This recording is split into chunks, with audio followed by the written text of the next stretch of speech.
నమస్తే, నేను Vamshi. Welcome to i news. ప్రపంచంలోనే అత్యంత కీలకమైన సముద్ర ఇంధన మార్గం హర్ముజ్ జలసంధి వద్ద మళ్లీ యుద్ధ మేఘాలు తీవ్ర ఉద్రిక్తతలు అలుముకున్నాయి. ఈ ఇరుకైన జలసంధి గుండా ప్రయాణించే ప్రతి సరుకు రవాణా నౌకపై భారీగా టారిఫ్లు వసూలు చేయాలని ఇరాన్ ప్రణాళిక రచించడం అంతర్జాతీయ వాణిజ్య రంగాన్ని కుదిపేస్తోంది. దీనిపై అమెరికా తీవ్ర అభ్యంతరం తెలపడం, ప్రపంచ చమురు మార్కెట్లు తీవ్రంగా ప్రభావితమయ్యే సూచనలు కూడా కనిపిస్తున్నాయి.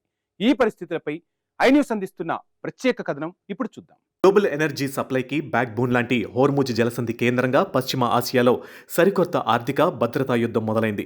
పర్షియన్ గల్ఫ్ను అరేబియా సముద్రంతో అనుసంధానించే ఈ వ్యూహాత్మక సముద్ర మార్గం గుండా వెళ్లే నౌకలపై భారీగా సుంకాలు విధించాలని ఇరాన్ భావిస్తూ ఉండడం ప్రపంచ దేశాలలో తీవ్ర కలకలం రేపుతుంది. అంతర్జాతీయ నివేదికల ప్రకారం ఈ జలసంధి గుండా రవాణా అయ్యే సరుకులు, ముడి చమురు, సహజ వాయువు విలువను బట్టి దాదాపు 5% నుంచి 7% వరకు అదనపు రుసుమును చెల్లించాలని ఇరాన్ ఒక సంచలన ప్రతిపాదనను తెరపైకి తెచ్చింది. అంతర్జాతీయ వర్గాలు దీనిని హోర్ముజ్ టోల్గా అభివర్ణిస్తున్నాయి. ప్రపంచంలోని అతిపెద్ద చమురు ఉత్పత్తి దేశాలైన Saudi Arabia, UAE, Kuwait, Qatar, Iraq వంటి దేశాల చమురు ఎగుమతులు ఎక్కువ భాగం ఈ మార్గం గుండానే సాగుతాయి.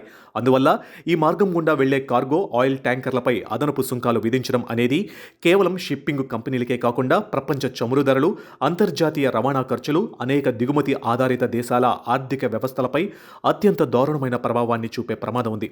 అసలు ఇరాన్ ఉన్నట్లు ఉండి ఈ టోల్ సుంకాలను ఎందుకు విధిస్తుందన్న ప్రశ్నలు ఇక్కడ ఉత్పన్నమవుతుంది. సముద్ర భద్రతను పర్యవేక్షించడం, నౌకాయానానికి రక్షణ కల్పించడం, నౌకలకు సురక్షితమైన రూటును అందుబాటులో ఉంచే సేవలకు ప్రతిఫలంగానే ఈ ఫీజు వసూలు చేయాలని చూస్తున్నట్లు ఇరాన్ వర్గాలు సమర్థించుకుంటున్నాయి. అయితే ప్రపంచ సముద్రయాన సంస్థలు, అంతర్జాతీయ న్యాయ నిపుణులు ఇరాన్ వాదనను తీవ్రంగా ప్రశ్నిస్తున్నారు.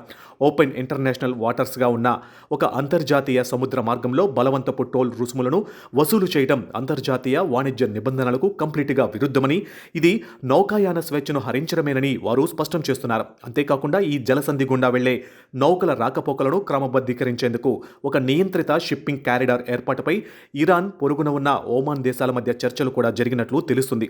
ఈ మొత్తం వ్యవహారంలో అత్యంత కీలకమైన మలుపు ఏమిటంటే హోర్ముజ్ జలసంధిపై పూర్తి నియంత్రణను ఇరాన్కు అప్పగించడానికి అగ్రరాజ్యం అమెరికా ఎంతమాత్రమూ సిద్ధంగా లేదు. జలసంధిని తిరిగి సాధారణ నౌకాయానానికి తెరవడానికి త్వరలోనే ఒక ఒప్పందం కుదరవచ్చని ఇరాన్ భావిస్తున్నప్పటికీ ఈ కీలకమైన ఇంధన మార్గంపై ఇరాన్ ఆధిపత్యాన్ని సహించేది లేదని వాషింగ్టన్ వర్గాలు తేల్చి చెప్పాయి. రాయిటర్స్ కథనం ప్రకారం ఒకవేళ హోర్ముజ్ గుండా వెళ్లే నౌకలను నియంత్రించే లేదా సుంకాలు వసూలు చేసే హక్కును ఇరాన్కు కల్పించే ఎలాంటి ఒప్పందం కుదిరినా అది ఈ రీజియన్లో మిలిటరీ, పొలిటికల్ పవర్ బ్యాలెన్స్ను పూర్తిగా ఇరాన్కు అనుకూలంగా మార్చేస్తుందని అమెరికా భయపడుతుంది. ప్రస్తుత ఉద్రిక్తతలకు ముందు వరకు హోర్ముజ్ జలసంధి ప్రపంచంలోని అన్ని దేశాల నౌకలకు ఉచితంగా ఎలాంటి రుసుములు లేకుండా తెరిచే ఉండేది. ప్రస్తుతం ఈ సుంకాల వసూలుపై తీవ్ర గందరగోళం, అస్పష్టత నెలకొంది. ఇరాన్ 5 నుండి 7% సుంకాన్ని డిమాండ్ చేస్తూ ఉంటే ఓమాన్ మధ్య మార్గంగా సుమారు 3% రుసుమును ప్రతిపాదించినట్లు సమాచారం. కానీ అమెరికా, దాని మిత్రదేశాలు ఎలాంటి సుంకాలను లేదా చట్టవిరుద్ధమైన టోల్ ఛార్జీలను కంప్లీట్గా వ్యతిరేకిస్తున్నాయి. ఈ రుసుమును ఎప్పటి నుంచి అమల్లోకి తెస్తారు, దీని లీగల్ వ్యాలిడిటీ ఏంటి అనేది పెద్ద వివాదంగా మారింది. ఒకవేళ ఇరాన్ ఏకపక్షంగా నౌకల నుంచి డబ్బులు వసూలు చేయడం మొదలు పెడితే అది గ్లోబల్ మెరైన్ ట్రేడ్ లాస్కు పెద్ద సవాలుగా మారుతుందని షిప్పింగ్ దిగ్గజాలు తీవ్ర ఆందోళన వ్యక్తం చేస్తున్నాయి. మధ్యప్రాచ్యంలో ఇజ్రాయెల్, అమెరికాలతో రగులుతున్న తీవ్ర రాజకీయ, సైనిక ఉద్రిక్తతల నడుమ ఇరాన్ ఈ ఆర్థిక అస్త్రాన్ని ప్రయోగించింది. హోర్ముజ్ జలసంధిపై పట్టు సాధించడం లేదా కోట్ల డాలర్ల సుంకాలను వసూలు చేయడం వల్ల ఇరాన్ ప్రభుత్వానికి భారీ ఆర్థిక ప్రయోజనం చేకూరవచ్చు. కానీ ఇది మరొక పెద్ద అంతర్జాతీయ రణరంగానికి ఆజ్యం పోసే అవకాశాలు ఉన్నాయి.